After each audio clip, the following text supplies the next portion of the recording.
ഏത് കിച്ചണിലേക്ക് ഏത് സാലഡ് നമുക്ക് ഇന്നൊരു രസം വെക്കാം. രസം എന്ന് പറയുമ്പോൾ കാന്താരി രസം. കാന്താരി, വെളുത്തുള്ളി, കൊച്ചുള്ളി, തക്കാളിക്ക എല്ലാം കൊണ്ട് നല്ല രസം വെക്കാം. അപ്പം ഞാൻ സ്റ്റൗ കത്തിച്ച് വെച്ചിട്ടുണ്ട്, തവയും വെച്ചിട്ടുണ്ട്. ഞാൻ വെളിച്ചെണ്ണ കൊടുക്കുകയാണ് കേട്ടോ.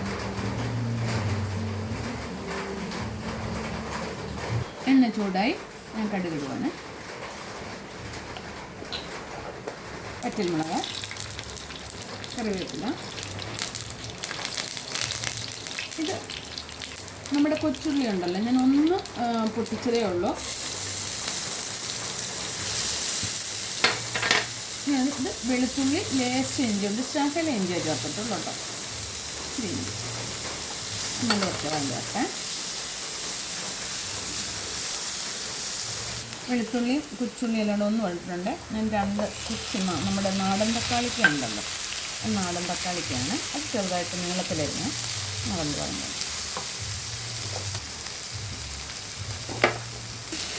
ഉപ്പിട്ടിട്ടുണ്ട് കേട്ടോ. വഴണ്ട് വരട്ടെ. ഞാൻ ഈ കാന്താരി ഇതിനകത്തോട്ടിടുവാണ്. വെള്ളക്കാന്താരി കേട്ടോ, കൊച്ചു കാന്താരി ഇല്ലായിരുന്നു. ഇത് നെല്ലിക്കകത്ത് ഇട്ട് തീർന്നു. പശുവായ പുളിവെള്ളം, തക്കാളിക്കയുടെ പുളി കൊണ്ട് പറ്റത്തില്ലല്ലോ.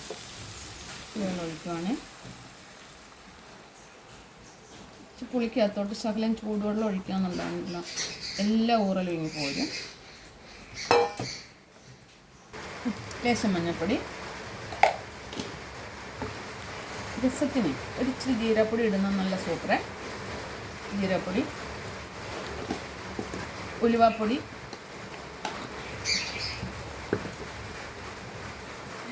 കുരുമുളക് പൊടി,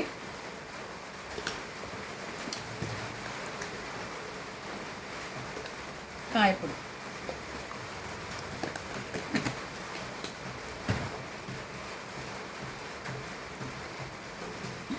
മുളക് പൊടി ചേർക്കുന്നില്ല, കുരുമുളക് പൊടിയും ഉണ്ട്, കാന്താരിയും ഉണ്ട്. അപ്പം തന്നെ നല്ല എരിവ് കിട്ടുമല്ലോ. ഉണ്ട്, ഞാൻ മുളക് പൊടി ചേർക്കാൻ തിളയ്ക്കുന്നുണ്ട്. പിന്നെ നമ്മുടെ നാരകം ഉണ്ടല്ലോ, ചെറുനാരകം, ആ ചെറുനാരകത്തിൻ്റെ ഇലയാണ്. അത് രസം വെക്കാൻ നല്ല സൂപ്പറാണ് കേട്ടോ. ഇതിൻ്റെ കൂടെ മല്ലിയില ഇടും.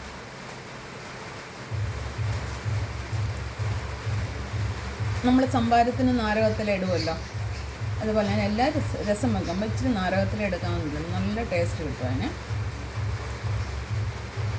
നല്ല നമ്മുടെ രസം റെഡിയായിട്ടുണ്ട്.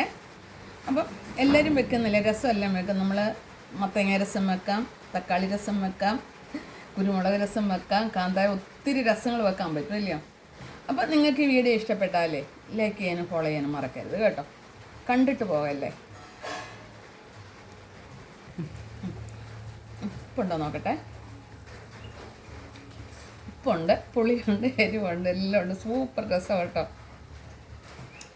അപ്പോൾ സ്റ്റൗ ഓഫ് ആക്കുവാണേ.